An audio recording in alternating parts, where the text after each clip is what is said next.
Ladies and gentlemen, I want to welcome you on behalf of the National Nordic Museum. Thank you all for coming out on this wet, gray day. My name's Eric Nelson. I'm the executive director here at the National Nordic Museum, and it's a great privilege and pleasure to have so many of you here for what's going to be a fantastic and very topical program. We are thrilled and honored to be able to welcome back the Finnish ambassador to the United States, Mikko Hautala, and my Finnish pronunciation is horrible, and it's slowly getting better. I'm trying to channel my inner Finn, which is difficult, but it makes me happy when I do it. The ambassador and I were talking a little bit about the dramatic differences that have occurred in the geopolitical scene since the ambassador was here 9 or 10 months ago, which was dramatic, and I can't think of anyone better qualified to talk about what's going on in Ukraine and in the Nordic region with NATO than the ambassador. Former ambassador representing Finland and the Ukraine as well as in Russia. So again, please give a warm welcome to the ambassador. Well, thank you for being here today, Mr. Ambassador. Thanks for having me, and Eric, thanks again for the invitation. And I have to say that a couple of trips back to Finland more, and your pronunciation is perfect. So you are making progress. I'd be remiss not to ask off the top, what brought you to Seattle today? I'm here on a mission, to be honest. The main reason is that we actually did sign an MOU with the state of Washington last year, and we are developing cooperation in a number of fronts. One of them is bioeconomy, forestry. You know that Finland is the most forested country in Europe. 76% of our area is covered by forest, and we are developing that cooperation with the state of Washington. We have a business delegation with us. They are now actually visiting some of the key industrial sites in Washington. So this is the main reason. The second reason is that we of course also want to develop other areas of cooperation. So I'm having a number of meetings. I just had a meeting with the mayor of Seattle. So and actually Governor Inslee was he actually visited Finland last month. So we are sort of really deepening the cooperation. So in order to deepen the cooperation, you have to visit Seattle as well. So this is my third visit within 1 year. So I think I'm pretty regular here. Hey, absolutely. So, Mr. Ambassador, let me dive right into it. Finland's in the process of joining NATO.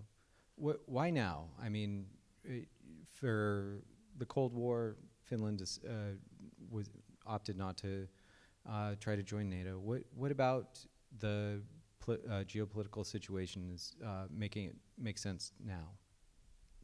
Well, I could start by saying that why not? I think the one key thing is to understand that Finland has been integrating with NATO for almost 30 years. So this is not a kind of a sudden move that kind of changed our foreign policy course dramatically. I rather see it as a final step in a long way, on a long path towards membership. So we've been there, like almost there. One of my American colleagues told me that you've been basically a member of the club, but you just forgot to collect your membership card at the reception. So it's a kind of we've been very close. I think the key reason to really answer your question is that when Russia's President Putin early December, he made a claim that NATO should never ever enlarge 1 inch eastward. So he tried to define our position and deny us a certain possibility. So this was the first moment when these kind of a big alarm bells started ringing, that if Russian president tries to deny you this kind of fundamental choice that you are supposed to have, it's supposed to be your sovereign right to decide, do I want to join or not? So he tried to deny us. That's the first thing. And usually if the Russia's president tries to deny you a certain option, it's not a good sign. He does that for a reason. he may have some ideas about your status, about what kind of policies they may have on your country. Then secondly, of course, the attack, brutal attack on Ukraine, that really, I would say, woke up the whole population. Traditionally, the support for NATO membership was like 20-30% in Finland, so it was not kind of we were aggressively trying to get in, but then it went actually over 50% overnight, and then it reached 70-80% fairly soon. So that was I think you had two triggers, and this was the final one. And then, of course, if you look at the Parliament's decision in May, 94% of the population supported joining. So it was almost unanimous. And of course, we had a full democratic discussion on this. So I think this is something that people of Finland really do want to do. And I think it's a solid case. Finland's been very involved in international actions in the past. Finnish soldiers served in Afghanistan while that was happening. How comfortable are the Finns with the idea of being bound by the Article 5 of NATO, that attack against a member is an attack against all the members? Well, I think this is one of the key reasons we are joining. So I think we understand what it means. The fact that why did Finland take part in the Afghanistani operation it was not because we had to, it was because we felt we need to, because we felt that fight against terrorism is a common interest. So that was the reason.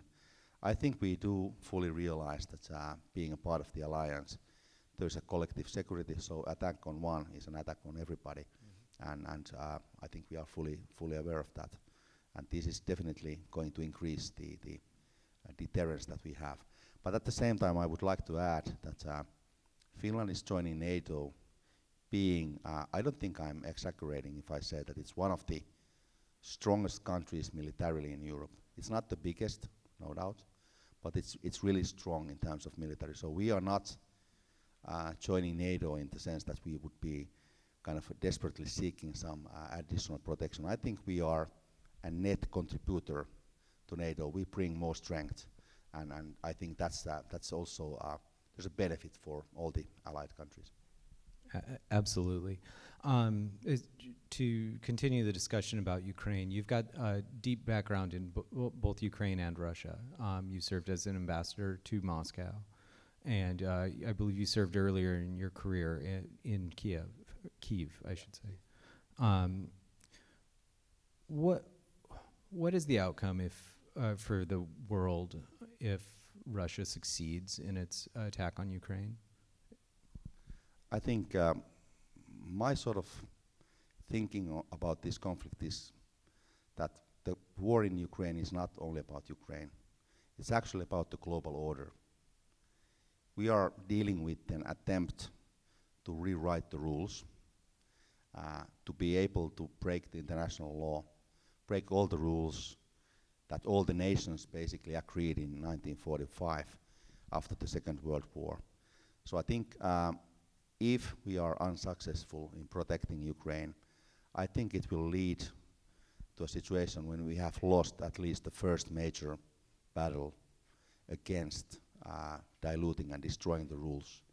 So I think it will have, and it already has, global implications. And definitely, we are not only speak about Russia here. As I said, it's a global dimension that we are dealing with. And Russians are clearly and deliberately trying to destroy those rules. And I think everybody's security, not only Finland's or US, everybody's security ultimately depend on those rules. So I think this is the fundamental thing we have to understand. It's not about where is the Ukraine's border, is it here or there, who's going to win this specific conflict. Of course, this is about that too. But I think these larger repercussions are really what we have to understand, because then you also understand why everybody, us, you, need to make certain sacrifices for this. Absolutely. Do you have an idea about how the war is being received in Russia? My assessment is and understanding is that most of the population do support the war. There's no doubt about that. And when I say that they support the war, there are different ways and reasons for this support. Some of them support this because they think that they have to destroy independent Ukraine. They have to enlarge in Russia. Some of them support the war for the reason of being afraid of losing. That what will happen in Russia if we lose this conflict. So you have different reasons and kind of justifications for supporting the war. But I think there's no doubt that majority supports it. Then of course you have really radical voices also basically advocating destruction of Ukraine, a physical destruction of the whole population. So you have all different shades of opinion. But I think you can of course debate to which extent the propaganda, which has been really aggressive for many years, it didn't start this year. So it's been there for many years.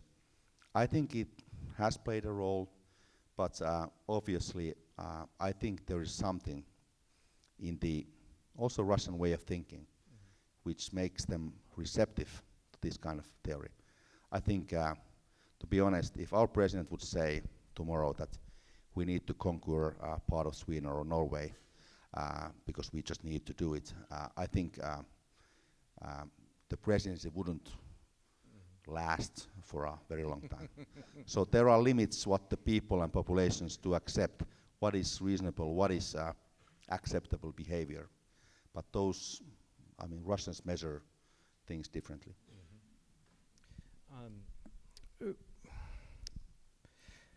When we think about NATO, one of the issues that came up for one of the times that Article 5 was nearly invoked involved the Russian election interference here and in Europe. We also, in Putin, we've got a leader that is,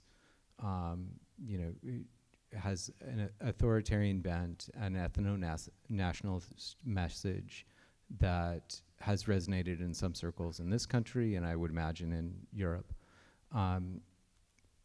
What's the, to what degree are you concerned about the kind of, to the degree that Putin is the leader of a movement, what's your hope that Finland's NATO membership will how will Finland be able to shape or respond to that, those efforts, I guess? I think the Russian efforts to kind of dig ground under the feet of democracies has been going on for years. We have detected it many years back. I think Finland, if we speak specifically about my country, I think we are rather well vaccinated against its influence by the lessons of history. So, and being a country on the kind of having the common border, having a long history of interaction with the Russians, I think we have always, not perhaps been too vocal about that, but I think we have always known that you have to kind of keep control of certain things, and you have to also filter this information you get from there. We are trying to teach, for example, our kids media literacy, so that people at schools, they already from an early age, they do understand that you have to be able to assess the sources, different versions. You have to be critical so that you don't simply buy whatever you get from different sources. And I think these kind of, because you can't control all the sources. It's internet, you get the information from everywhere. So you have to try to make sure that most of the people have sufficient tools in kind of dealing and filtering this influencing that you have. And also I would add, Finland being a Nordic democracy, a stable democracy, Finland was globally #2 in extending full political rights to women also already in 1906. So I think we have a deep, strong democratic culture. We have several parties in the parliament. I think we have a fairly good system in kind of a, structurally speaking, that is able to withstand this kind of a pressure. And politically, these days, anything that kind of is Russian or is seen as a Russian-influenced argument is basically politically, it's a kiss of death in Finnish politics. So I think there's no, I don't see any short-term chance for Russian real influence in my country.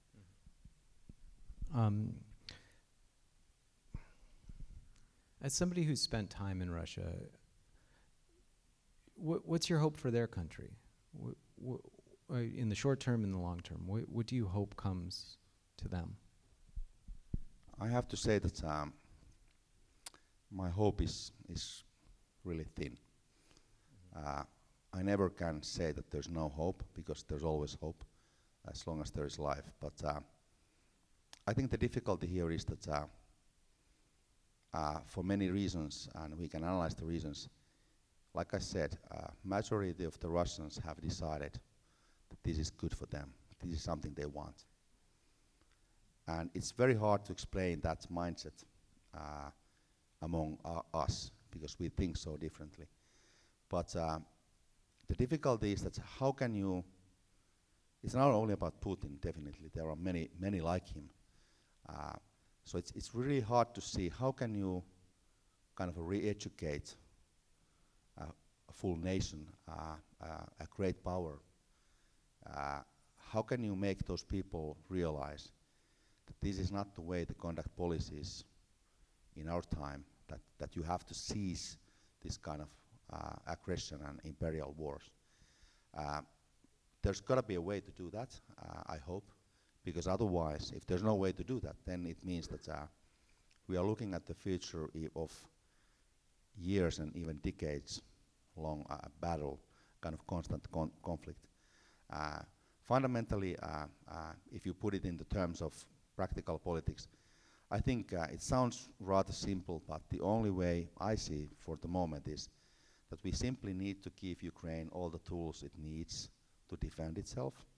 And like I said, Ukraine is not only defending their country and people, they are also defending the rules, the international rules. And I think it's very important for us to realize and always keep in mind the facts of this case. Ukraine didn't provoke anything. Ukraine was trying to avoid any signal of kind of being willing to have war with the Russians. I can tell you that I even said it to some of my colleagues in DC. It was late December. I said that Finland would have mobilized fully at this point. Ukraine was basically doing nothing at that stage. That, I mean, we would have done everything. Because when Putin says things A, and when he moves his troops B, then you don't sort of wait and see what happens C. You usually know if they look that they are preparing for an attack, then they will attack. So I think Ukraine was trying really to stay out of this conflict. And I think it's Russia's decision to do that. So I think we have to keep this all the time in mind, and we should be really careful not to believe any false stories about provocation, etc., etc. But what's the hope? I think the only hope is that we keep on supporting Ukraine. That's the way to support ourselves and also our security. Then, like I said, it's going to take a long time, unfortunately. But at some point, there must be a situation when it will be ripe for solutions. But I think it would be naive to believe that there's a kind of things that this is kind of give and take. This is not a give and take. Because for Putin, Ukraine is the political program right now. He doesn't seem to have any other items on his agenda. It's only about Ukraine. Ukraine is A, B, C, and everything. So how can you, it's not the time. Now it's time to stand firm, and be solid, and not to waver, and stay united. That's the answer at this moment. Speaking of unity and staying solid, it seems the major wedge facing Europe is going to be energy. Can you talk to me a bit about, it's my understanding, you'll correct me if I'm wrong, but that energy isn't a key concern for Finland at this point. But more broadly, what your worries are, what your thoughts are on that kind of economic pressure being brought to bear against the EU and against NATO countries? It's going to be a very tough winter for many European countries, especially for those who kind of let themselves become dependent on Russian energy sources. Finland was never one of those countries. We did buy Russian energy. We have ceased to buy it, so we no longer buy it. But we always made sure that we have alternatives, and we will never let anyone in the Kremlin to decide whether we can heat up our homes or not. So we are not, in terms of energy sources, we are in a good situation right now. We have lots of nuclear, we have lots of wind power now, we have lots of renewable biofuels that we use, and of course we can buy oil from the global market, which is we are doing. So we are in a good situation. I think for the Europeans, this will speed up the process of moving away from the Russian energy sources, definitely. I think it's going to be a tough winter. Perhaps the next winter might be even worse. But down the road, I see a situation when this dependency is no longer there. So this is an influencing tool for the Russians, which has a date of expiry. So when the Europeans are freed of this dependency, this is no longer something that the Russians really can use against us. And I think this is going to happen. Yes, tough sacrifices, and I think the key concern for us is to make sure that we stay united on this issue, so that we can, down the road, we can sort of make ourselves free of this situation. So the rest of Europe's going to be more like Finland at the end of this, is what I'm hearing. It has to be. There's no. Of course, every country decides on the energy mix on their own, but I think you have to find other sources. There's no doubt about that. And at the same time, it's a difficult situation because we have to kind of, like you say, here in the US, that you have to walk and chew gum at the same time, which means in this case that you have to mind the energy security, because if your energy prices skyrocket to a kind of unsustainable levels, then you lose political support, then your economy takes a hit, which is really difficult to withstand. So at the same time, you have to make sure that you have the price levels and energy sources are sufficient. But at the same time, you still have to mind the energy transition, because it's not this shouldn't become an excuse to move back to the fossil fuels, like let's keep on drinking oil because of the Russians, because this problem is not going to go away, a Russia problem. So I think we have to find the balance, but we have to get there on both ends.